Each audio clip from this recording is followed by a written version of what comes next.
దాదాపు 2 నెలల పాటు మార్చి 16 తారీఖున ఎన్నికల షెడ్యూలు, అలాగే వైఎస్ఆర్ కాంగ్రెస్ పార్టీ అభ్యర్థుల తాలూకా జాబితా గౌరవ ముఖ్యమంత్రి జగన్మోహన్ రెడ్డి గారు విడుదల చేసినటువంటి రోజు నుంచి మొన్న మే 13వ తారీఖున ఎన్నికలు జరిగినటువంటి నాటి వరకు, ఎందుకంటే ఎన్నికల పోలింగ్ కూడా దాదాపు అర్ధరాత్రి వరకు, కొన్ని దగ్గర 12-1 గంట వరకు కూడా పోలింగ్ జరగడం, రాష్ట్ర వ్యాప్తంగా దాదాపు 81.86% పోలింగ్ శాతం నమోదు కావడం, ఎన్నికలకు సంబంధించి ముఖ్యంగా వైఎస్ఆర్ కాంగ్రెస్ పార్టీ నాయకులు, కార్యకర్తలు, అభిమానులు పెద్ద ఎత్తున మళ్ళీ తిరిగి జగన్మోహన్ రెడ్డి గారిని అధికారంలోకి తీసుకురావడం కోసం పడినటువంటి కష్టం, ప్రజలకి వెళ్ళి గడిచినటువంటి 5 సంవత్సరాలుగా జగన్మోహన్ రెడ్డి గారి నాయకత్వంలో జరిగినటువంటి సంక్షేమం గురించి, రాష్ట్ర వ్యాప్తంగా జరిగినటువంటి అభివృద్ధి కార్యక్రమాల గురించి వారికి అందరికీ కూడా తెలియజేసి మళ్ళీ జగన్మోహన్ రెడ్డి గారి తాలూకా విజయం ఎంత చారిత్రాత్మకమో చెప్పేటువంటి కార్యక్రమాలు చేసి, మండు టెండను కూడా లెక్క చేయకుండా ఈ 2 నెలల పాటు నిత్యం ప్రజలతోనే ప్రచార కార్యక్రమంలో పాల్గొని విజయం మళ్ళీ జగన్మోహన్ రెడ్డి గారికి అందించాలనేటువంటి ఉద్దేశంతో పనిచేసినటువంటి ప్రతి ఒక్కరికి కూడా హృదయపూర్వకంగా కృతజ్ఞతలు తెలియజేసుకుంటూ, ముఖ్యంగా నేను పోటీ చేసినటువంటి గాజువాక నియోజకవర్గ పార్టీ నాయకులకు, అభిమానులకు, కార్యకర్తలకు అందరికి కూడా వారికి కూడా కృతజ్ఞత తెలియజేసుకుంటూ, ముఖ్యంగా చాలా మందిలో ఏ రకంగా జగన్మోహన్ రెడ్డి గారు గడిచినటువంటి 5 సంవత్సరాలుగా పేదవాడికి అండగా నిలబడ్డాడో, రానటువంటి కాలంలో కూడా అదే రకంగా జగన్మోహన్ రెడ్డి గారు ముఖ్యమంత్రి అయితేనే మళ్ళీ పేదవాడికి మంచి జరుగుతుంది అనేటువంటి అభిప్రాయం ప్రజల్లోకి వెళ్ళినప్పుడు, ప్రజలతో మాట్లాడుతున్నప్పుడు, ప్రజలకి వెళ్ళి ఓట్లని విజ్ఞప్తి చేస్తున్నప్పుడు వారిని చూస్తున్నటువంటి స్పందన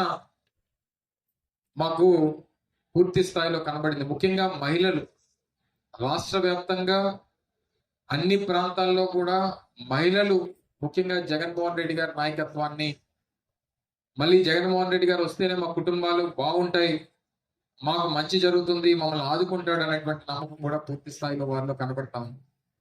రకరకాలైనటువంటి భిన్న అభిప్రాయాలు, పోలింగ్ పర్సంటేజ్ గతంలో కన్నా ఎక్కువైంది, పోలింగ్ పర్సంటేజ్ ఎక్కువ అవడం వల్ల ప్రభుత్వం మీద వ్యతిరేకత వచ్చింది అనేటువంటి కొన్ని అభిప్రాయాల్ని కొన్ని మీడియా సంస్థలు కానీ కొంతమంది వ్యక్తులు కానీ మాట్లాడుతూ ఉన్నారు. ప్రతిపక్షాలన్నీ కూడా గతంలో 2004లో రాజశేఖర రెడ్డి గారు ముఖ్యమంత్రి అయినప్పుడు, అప్పుడు కూడా చంద్రబాబు నాయుడు గారి మీద ఉన్నటువంటి వ్యతిరేకతతో అంత పెద్ద ఎత్తున ఆ రోజు రాజశేఖర రెడ్డి గారు విజయం సాధించారు.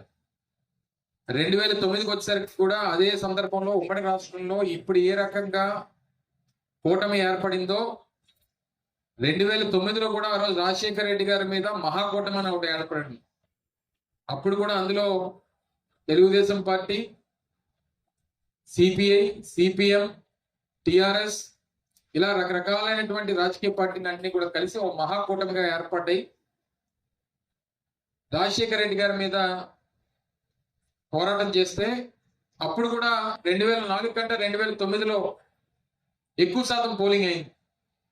అప్పుడు కూడా ఇదే మాట అన్నారు, రాజశేఖర రెడ్డి గారి మీద వ్యతిరేకత వచ్చేసింది, కూటమి అంతా మహాకూటమి అంతా ఏర్పాటు అయిపోయింది, మహాకూటమి అధికారంలోకి వచ్చేస్తుందని చెప్పి ఏం జరిగిందో చూసాం. జగన్మోహన్ రెడ్డి గారి మీద అభిమానంతో, జగన్మోహన్ రెడ్డి గారు చేసినటువంటి సంక్షేమ పథకాలు అందుకున్నటువంటి ప్రతి కుటుంబం,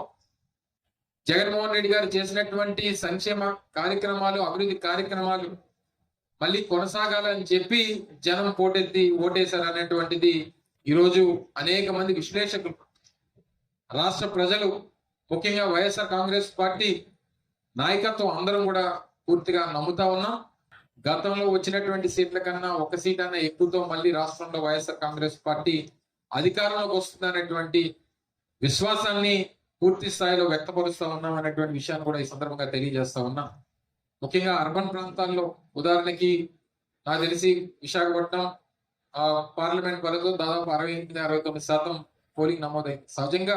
ఎక్కడున్నా సరే అర్బన్ ప్రాంతాల్లో ఏ రకంగా గతంలో ఓటింగ్ ప్యాటర్న్ ఉందో 1 or 2% అటు ఇటుగా నడిచింది. గ్రామీణ ప్రాంతాల్లో పూర్తి స్థాయిలో 80-85% వరకు పోలింగ్లు నమోదు జరిగినాయి. పూర్తి స్థాయిలో గ్రామీణ ప్రాంతాలు కానీ పట్టణ ప్రాంతాల్లో గతంలో జరిగినటువంటి విధంగానే ఆ ఓటింగ్ సర్లే మనం చూసాం. గ్రామీణ ప్రాంతాల్లో పూర్తి స్థాయిలో 100-85% పోలింగ్ నమోదైనటువంటి పరిస్థితులు మనం అంతా కూడా కనబడతా ఉన్నాయి.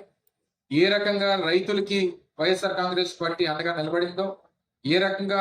మహిళలకి అండగా నిలబడిందో, ఏ రకంగా మధ్యతరగతి మిగిలినటువంటి బడుగు బలహీన వర్గాలకి ముఖ్యంగా ఎస్సీ, ఎస్టీ, బీసీ, మైనారిటీ వర్గాలకి ఏ రకంగా అండగా నిలబడిందో ఒక మన బూతుల తాలూకు ప్యాటర్న్ చూస్తే, ఉదాహరణకి ఒక నియోజకవర్గాన్ని తీసుకుంటే ఆ నియోజకవర్గంలో ఉన్నటువంటి ఆ ప్రాంతంలో ఉన్నటువంటి వర్గం ఏ వర్గం ఉంది, ఏ వర్గం ఆ బూత్ లో ఓటింగ్ ప్యాటర్న్ ఏ రకంగా ఉంది, ఇవన్నీ చూసిన తర్వాత క్లియర్ గా స్టాటిస్టిక్స్ అనేటువంటివి కనబడతా ఉన్నాయి. తప్పకుండా 1-sided గా మళ్ళీ జగన్మోహన్ రెడ్డి గారు అధికారంలోకి వస్తారు, మళ్ళీ విజయం సాధిస్తాం, గతంలో వచ్చినటువంటి నంబర్స్ కన్నా మెరుగైనటువంటి నంబర్స్ వస్తాయనేటువంటిది కూడా పూర్తిగా కనబడతా ఉంది. కేంద్రంలో కూడా తప్పకుండా ఈసారి రాష్ట్రంలో వైఎస్ఆర్ కాంగ్రెస్ పార్టీకి వచ్చినటువంటి పార్లమెంట్ అభ్యర్థుల ద్వారా వారి మద్దతు పూర్తి స్థాయిలో అవసరం పడుతుందని చెప్పి కూడా పూర్తి స్థాయిలో ఆశిస్తా ఉన్నాం. ఎందుకంటే ప్రధానమైనటువంటి అంశాలు, ఉదాహరణకి స్టీల్ ప్లాంట్ కి సంబంధించి కానీ, లేదా పోలవరంకి సంబంధించి కానీ, రైల్వే జోన్ కి సంబంధించి కానీ, ప్రతి హోదాకు సంబంధించి కానీ, ఇలా ప్రధానమైనటువంటి అంశాలన్నీ కూడా ఈ రోజు ఆంధ్రప్రదేశ్ రాష్ట్రానికి అవసరమైనటువంటి అంశాలు, సెంటిమెంట్ గా ఉన్నటువంటి అంశాలు, ఇవన్నీ కూడా రేపు రానున్నటువంటి కాలంలో భవిష్యత్తు ఆంధ్రప్రదేశ్ కి ఉపయోగపడేటువంటి అంశాలన్నిటి కూడా కేంద్రంతో ముడిపడి ఉన్నాయి. కాబట్టి మన రాష్ట్రంలో వైఎస్ఆర్ కాంగ్రెస్ పార్టీ ఎంపీల తాలూకు అవసరం తప్పకుండా పడుతుందని చెప్పి ఆశిస్తా ఉన్నా. పరిస్థితులు కూడా ఆ రకంగానే కేంద్రంలో కనబడతా ఉన్నాయి. ఏ పార్టీకి కూడా 1-sided గా మెజారిటీ వచ్చేటువంటి పరిస్థితులు లేవనేటువంటిది మొదటి 4 విడతల్లో ఉన్నటువంటి రిపోర్ట్స్ బేస్ చేసుకొని మనకు కనబడతా ఉన్నాయి. కాబట్టి దేవుడి దయ వల్ల ఆ అవసరం కూడా, మన అవసరం కూడా కేంద్రంలో ఏర్పడేటువంటి ప్రభుత్వానికి పడాలని, తద్వారా మన రాష్ట్రానికి ప్రయోజనాలు కలగాలనేటువంటిది కూడా పూర్తి స్థాయిలో ఆశిస్తా ఉన్నాం. సో ఇటొచ్చి రానటువంటి కాలంలో ఏ రకంగా పరిస్థితులు మెరుగైనటువంటి జీవనం రాష్ట్ర ప్రజానికానికి అందించాలి, ఏ రకంగా ప్రతిపక్షాలు ఈరోజు రాష్ట్రంలో ఉన్నటువంటి కూటమి పార్టీలు ఫ్రస్ట్రేషన్ తో ఏ రకమైనటువంటి గొడవలు సృష్టించాయో, రాష్ట్రంలో అనేక ప్రాంతాల్లో ఏ రకంగా ఇబ్బందులు పెట్టారో, ఏ రకంగా రెచ్చగొట్టారో, ఏ రకంగా ఇబ్బందులు పెట్టేటువంటి కార్యక్రమం చేశారో, ఏ రకంగా దాడులు చేశారో, ఇవన్నీ కూడా ప్రజలు గమనించారు. సో తప్పకుండా రానటువంటి కాలంలో ప్రతి దానికి వారు సమాధానం చెప్పాల్సినటువంటి అవసరం ఉంటుంది, బాధ్యత తీసుకోవాల్సినటువంటి అవసరం ఉంటుంది. చట్టం తన పని తాను చేసుకెళ్లేటువంటి క్రమంలో ప్రతి ఒక్కరు కూడా వారు బాధ్యత పడాల్సినటువంటి అవసరం ఉంటుంది అనేటువంటి విషయాన్ని కూడా ఈ సందర్భంగా తెలియజేస్తా ఉన్నాం. సో రానటువంటి కాలంలో ఏదైతే జగన్మోహన్ రెడ్డి గారు చెప్పారో, రేపు అధికారంలోకి వచ్చిన తర్వాత ప్రమాణ స్వీకారం విశాఖపట్నం వేదికగా రేపు ప్రమాణ స్వీకారం చేస్తానన్నటువంటి మాట ఎన్నికలకు ముందు మార్చి 5వ తారీఖున విశాఖపట్నంలో సమావేశం అయినప్పుడు వారు ప్రకటించినటువంటి దాని ప్రకారం రేపు జూన్ 4 ఫలితాలు వచ్చిన తర్వాత వారి ప్రమాణ స్వీకారం కూడా విశాఖపట్నం వేదికగానే ముఖ్యమంత్రిగా ప్రమాణ స్వీకారం చేస్తారని చెప్పి కూడా అందరూ కూడా ఆశిస్తూ, రానటువంటి కాలంలో మరింత మెరుగైనటువంటి పరిపాలన, మరింత మెరుగైనటువంటి సంక్షేమం, మరింత మెరుగైనటువంటి అభివృద్ధి రాష్ట్రంలో అందించి యువతకి ఉపాధికి సంబంధించి కానీ, లేదా ఈ ప్రాంత భవిష్యత్తుకి సంబంధించి కానీ, ముఖ్యంగా ఆంధ్రప్రదేశ్ రాష్ట్రంలో ఉన్నటువంటి అనేక ప్రాంతాల అభివృద్ధికి సంబంధించి కానీ గతం నుంచి ఏ రకంగా ప్రభుత్వం కట్టుబడి ఉందో, వైఎస్ఆర్ కాంగ్రెస్ పార్టీ కట్టుబడి ఉందో దానికి అనుగుణంగానే ముందుకు వెళ్తామని చెప్పి కూడా ఈ సందర్భంగా మరొకసారి మీ అందరికీ తెలియజేసుకుంటూ, గడిచినటువంటి 2 నెలలుగా కష్టపడి పనిచేసినటువంటి ప్రతి ఒక్క వైఎస్ఆర్ కాంగ్రెస్ పార్టీ నాయకుడికి, కార్యకర్తకి, అభిమానులకి, శ్రేయోభిలాషులకి, ఇంత మండుటెండలో సైతం కష్టపడి పనిచేసినటువంటి ప్రతి ఒక్కరికి హృదయపూర్వకంగా కృతజ్ఞతలు, ధన్యవాదాలు తెలియజేసుకుంటూ, ఇంత పెద్ద ఎత్తున ఓటింగ్ కి తరలి వచ్చి వారి తాలూకా ప్రజాస్వామ్యంగా వచ్చినటువంటి హక్కుని వారు వినియోగించుకున్నటువంటి ప్రతి ఒక్క ఓటర్ కి కూడా హృదయపూర్వకంగా వారికి కూడా కృతజ్ఞతలు, అభినందనలు తెలియజేసుకుంటూ సెలవు తీసుకుంటా ఉన్నా. Thank you.